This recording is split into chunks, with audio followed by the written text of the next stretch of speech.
Поглаварот на Исламската верска заедница со директни закани до владата, ако за 10 дена не добие писмен одговор за намерите и активностите во врска со Али Пашината џамија во Охрид, во пресрет на претседателската кампања во 700 џамии во земјава, ќе ги информирале муслиманските верници за условно речено игнорантскиот однос од државата. И не само за Али Пашината, во писмото ИВАЗ предупредува и за верските објекти во битолското село Лажец, како и за Хусамедин Пашината џамија во Штип. Обвинуваат за бавна, селективна и дискриминаторска денационализација на имотот од страна на државата. И за сметот и на овој начин е тенденциозно оттежнато одржувањето на верските објекти, зашто заедницата добила странски донации.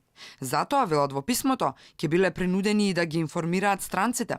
Наспроти тоа, МПЦ не дека ги има овие проблеми, туку напротив е фаворизирана и привилегирана во секој поглед. Владата ги отфрли обвинувањата дека било која верска заедница е фаворизирана.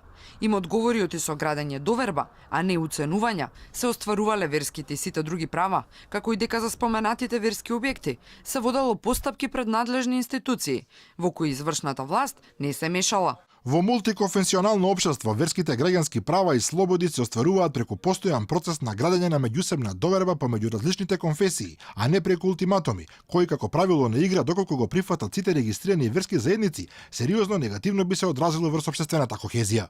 Во последно време, најтензична е ситуацијата околу Али Пашината џамија.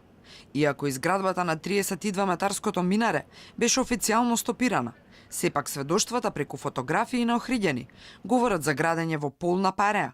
Управата за извршување на санкции ја префрли топката кај државниот градежен инспекторат, кој ќе попушти на крајот, и ВЗ или владата, веројатно ќе се знае многу скоро.